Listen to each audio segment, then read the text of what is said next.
내가 원하는 것을 나도 모를 때 두 번째. 상처를 치유하는 적절한 거리. 상처가 많은 사람일수록 더 밝게 웃고 더 괜찮은 것처럼 보이려 애씁니다. 누구에게도 상처를 들키기 싫어서 마음속 깊은 곳에 숨겨두고 문까지 닫아두는 거죠. 어떤 상처는 너무 깊숙한 곳에 있어서 일부러 들춰내지 않으면 스스로도 그런 상처가 있다는 걸 모를 때도 있습니다. 하지만 그렇게 감춰둔다고 상처가 저절로 아물거나 사라지진 않습니다. 겉으로 잘 티가 나지 않더라도 상처는 나도 모르는 순간 그 깊숙한 곳에서 슬쩍 빠져나오니까요. 자신도 미처 알지 못한 상처로 갑자기 눈물이 흐를 때, 그런 날은 아주 평범한 하루를 보냈을 때도 불쑥 찾아옵니다. 예를 들면 누군가에게 이런 한마디를 들었을 때 말이죠. 정말 괜찮아? 제때 상처를 치료하지 못한 채 그대로 괜찮은 척 살아가는 사람이 많습니다. 누구도 상처받지 말고 좋은 일만 있으면 좋으련만 세상은 그렇게 호락호락하지 않죠. 우리는 살아가면서 무수한 상처를 주고받게 되고 그 상처들은 자연스레 잘 아물 때도 있지만 어떤 건 흉터가 되고 또 어떤 건 마음속 깊은 곳에 골문 채로 남게 됩니다. 그런 상처를 잘 아물게 할 방법이 없을까요? 곪거나 흉터가 남지 않도록 잘 치료할 방법은 없을까요? 주변 사람이 던지는 사소한 말 한마디에도 크게 상처받을 때가 있습니다. 아무 생각 없이 툭 던지는 말에 날카롭게 베이는 거죠. 이렇게 사소한 말들이 가슴에 박히고 또 여러 번 반복되다 보면 상처가 쌓입니다. 이와 반대로 우리가 의도하지 않게 다른 사람에게 상처를 주는 일도 있을 겁니다. 그런 상처들 속에서 우리는 방황하고 좌절하며 때때로 괴로워하거나 분노하기도 하죠. 설령 의도한 것이 아니더라도 상처를 주고받으며 살아가는 것이 우리 인생입니다. 언젠가 함께 프로젝트를 진행하던 회사 선배에게 이런 말을 들은 적이 있습니다. 승환이 네가 그 분야는 잘하니까. 처음에는 칭찬으로 여겼지만 얼마 뒤 다른 프로젝트를 할 때도 그 선배가 계속 비슷한 말을 하고 다닌다는 얘기를 전해 듣게 되었습니다. 기분이 좋지 않았습니다. 그냥 별 뜻 없는 말일 수도 있지만 계속 그 사소한 한마디가 계속 머릿속에 맴돌았습니다. 다른 일은 잘 못하고 그냥 그 분야만 잘한다는 소리로 들렸거든요. 그 선배와는 평소 대화를 많이 나누거나 친한 사이가 아니었습니다. 그래서 그냥 별다른 생각 없이 했던 말이 다른 뜻으로 왜곡돼 전달됐을 수도 있겠죠.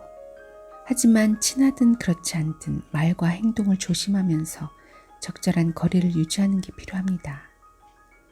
적절한 거리가 침범당할 때 뜻하지 않은 오해가 발생할 수 있기 때문입니다. 사람들은 말한다.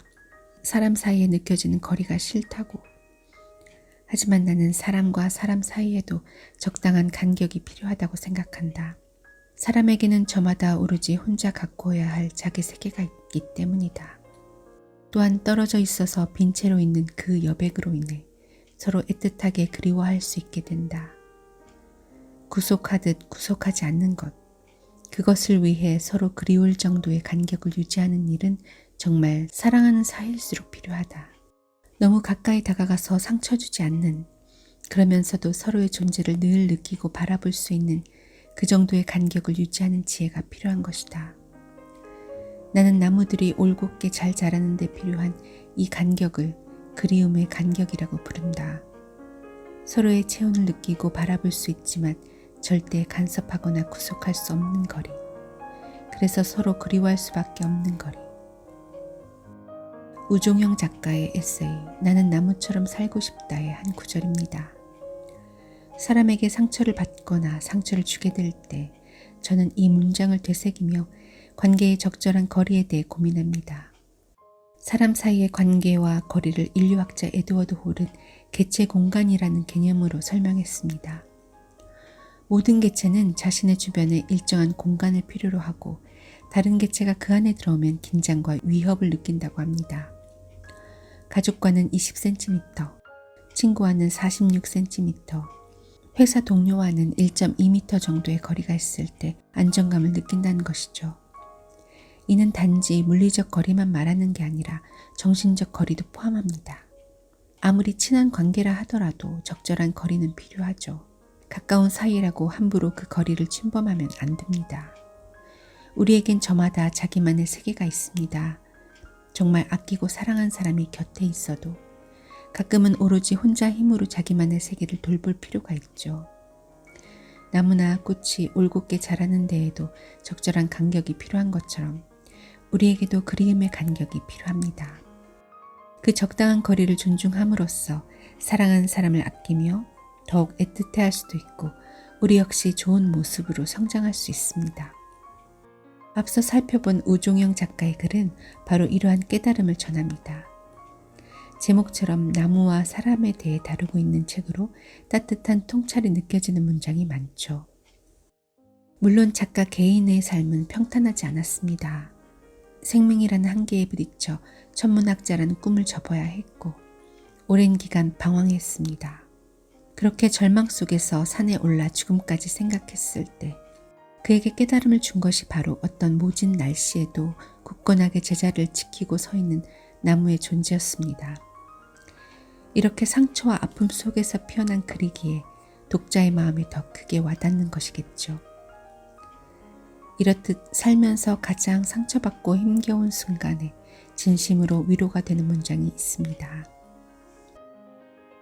슬픔이 한 번도 본 적 없는 거대한 모습으로 눈앞을 가로막더라도 놀라지 마십시오. 그리고 믿어야 합니다.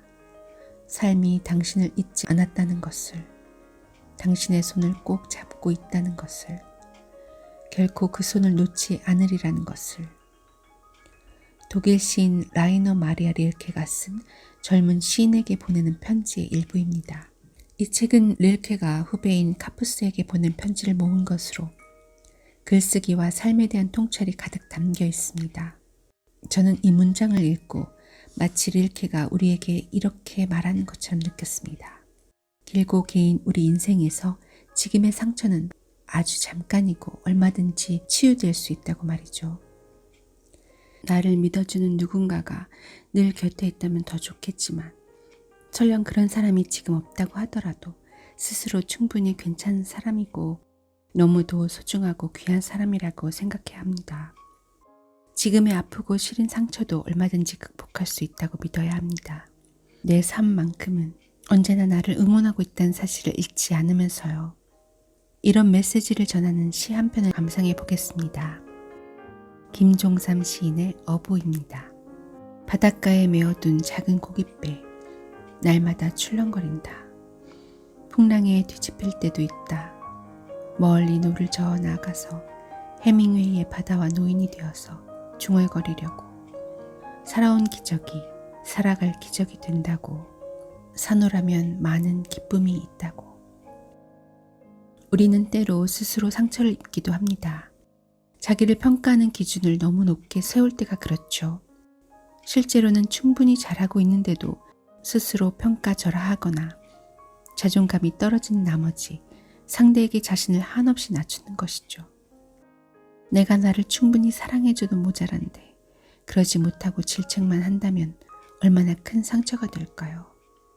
스스로를 향해 너는 이렇다 저렇다 판단의 잣대를 들이대지 마세요. 그럴 때마다 당신이 얻는 것은 상처뿐입니다. 파울로 코엘료의 소설 마법의 순간의 한 문장입니다. 이처럼 판단의 잣대를 엄하게 들이대서 자신을 해치고 상처 주지 않도록 주의해야 합니다. 이처럼 엄격한 판단의 잣대를 들이대는 일은 자신뿐 아니라 타인에게도 늘 조심해야 합니다. 특히 가족, 친구, 연인 등 가까운 사람일수록 더 주의해야 하죠. 가깝다고 아무렇지 않게 자신의 잣대를 들이댄다면 자칫 소중한 사람에게 큰 상처를 줄 수도 있습니다.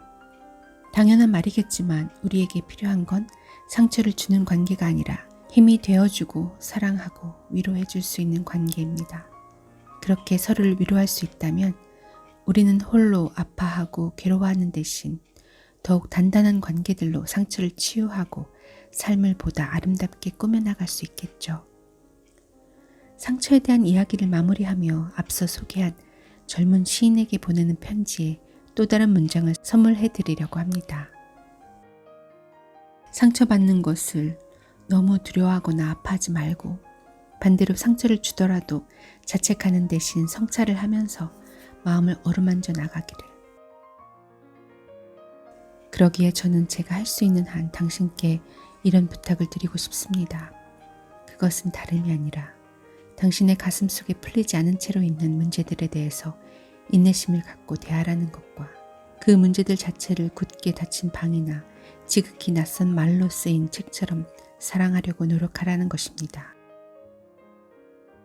당장 해답을 구하려 들지 마십시오. 아무리 노력해도 당신은 그 해답을 구하지 못할 것입니다. 왜냐하면 당신은 아직 그 해답을 직접 체험하지 못했기 때문입니다. 그러므로 모든 것을 직접 몸으로 살아보는 것이 중요합니다. 이제부터 당신의 궁금한 문제들을 직접 몸으로 살아보십시오. 그러면 먼 어느 날 자신도 모르게 자신이 해답 속에 들어와 살고 있음을 깨닫게 될 것입니다. 외로움의 여러 모양.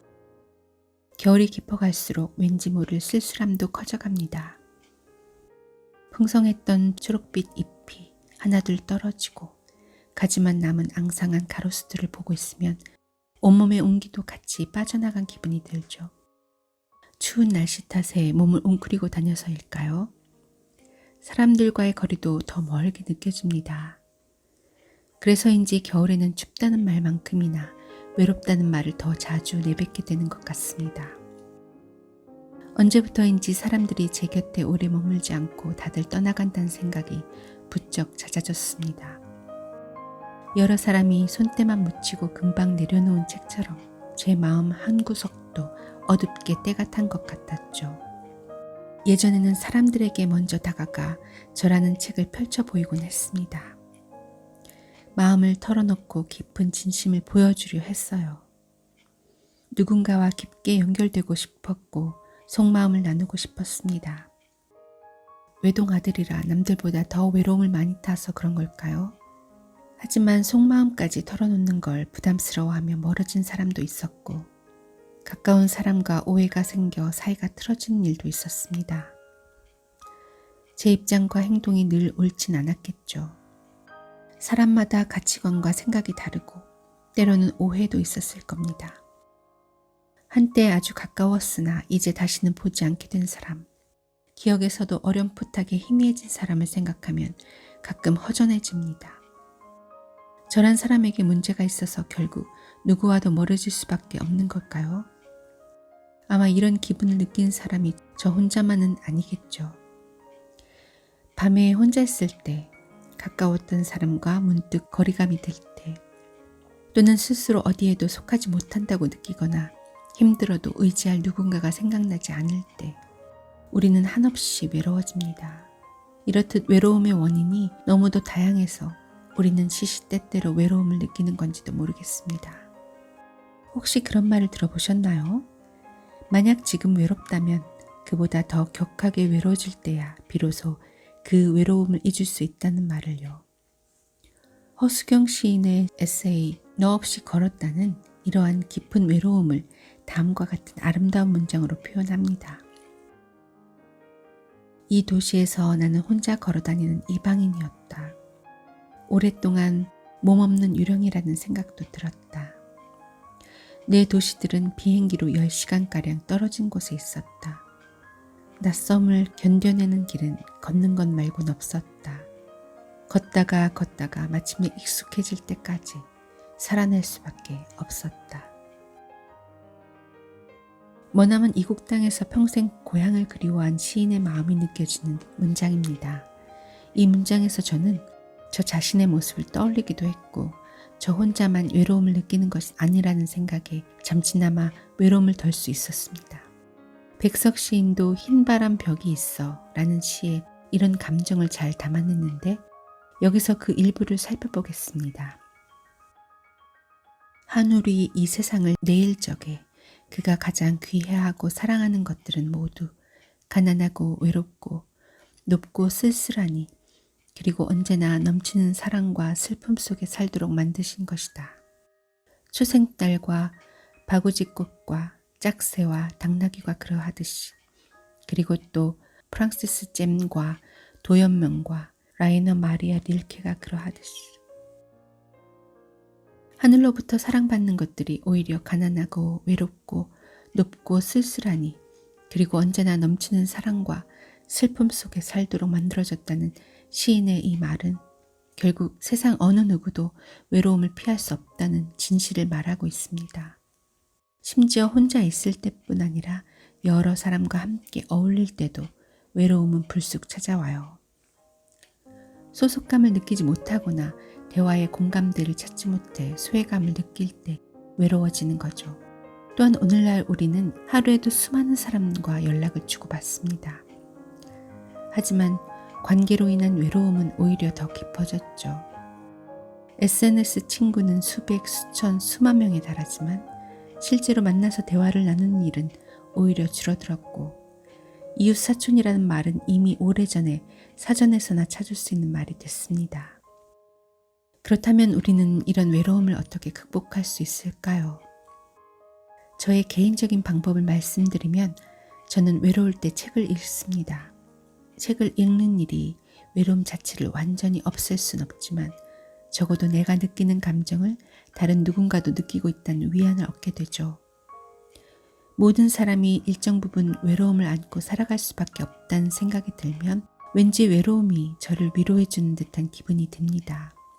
이런 제 마음에 잘 와닿는 시 한 편을 소개하겠습니다. 정호승 시인의 수선화에게입니다. 울지 마라. 외로우니까 사람이다. 살아간다는 것은 외로움을 견디는 일이다. 공연히 오지 않는 전화를 기다리지 마라. 눈이 오면 눈길을 걸어가고 비가 오면 빗길을 걸어가라. 갈대숲에서 가슴 검은 도요새도 너를 보고 있다. 가끔은 하느님도 외로워서 눈물을 흘리신다. 새들이 나뭇가지에 앉아있는 것도 외로움 때문이고 내가 물가에 앉아있는 것도 외로움 때문이다. 산 그림자도 외로워서 하루에 한 번씩 마을에 내려온다. 종소리도 외로워서 울려 퍼진다. 사람만 외로운 게 아니라 종소리도, 그림자도, 동물도, 자연도, 심지어 신마저도 외로움을 느낀다는 것은 그 어떤 말보다 더 큰 위로를 건넵니다. 외로움을 견디기 위해 꼭 무언가 다른 일을 해야만 하는 것은 아닙니다. 각자가 외로움을 견디고 이겨내기 위한 방법은 다 다르니 누군가가 겪는 외로움을 위로하려면 일단 먼저 이야기를 듣고 공감하며 지켜보는 것이 중요하죠. 세상에는 수많은 모양과 크기의 외로움이 있고 그것은 서로 비교할 수 없습니다. 100명의 사람이 있다면 100개의 외로움이 있고 우리는 저마다 다른 외로움을 홀로 외롭게 견뎌내야 하죠. 누구도 타인의 외로움을 잘 안다고 쉽게 말할 수는 없습니다. 이런 점을 잘 알 때야 우리는 비로소 섣불리 쉽게 던지는 위로가 아닌 진심 어린 공감과 위로를 아주 조심스럽게 건넬 수 있습니다. 외로움을 견디는 일, 그건 누구에게도 쉽지 않은 일, 세상 그 누구도 해결하지 못한 문제. 당신이 가진 외로움을 부디 함께 나눌 수 있기를, 그 무게를 조금이나마 덜어낼 수 있기를, 바닷물을 깊은 수렁에 빠져 홀로 내버려진 듯한 기분이 들 때도 세상 어딘가에는 반드시 당신처럼 외로워하는 이가 있음을, 아니 실은 세상 모든 이들이 당신과 다르지 않다는 걸 언제나 잊지 않기를, 그리하여 그 외로움을 함께 견뎌나갈 수 있기를. 어쩌면 그것이야말로 우리가 할 수 있는 유일한 위로이기에.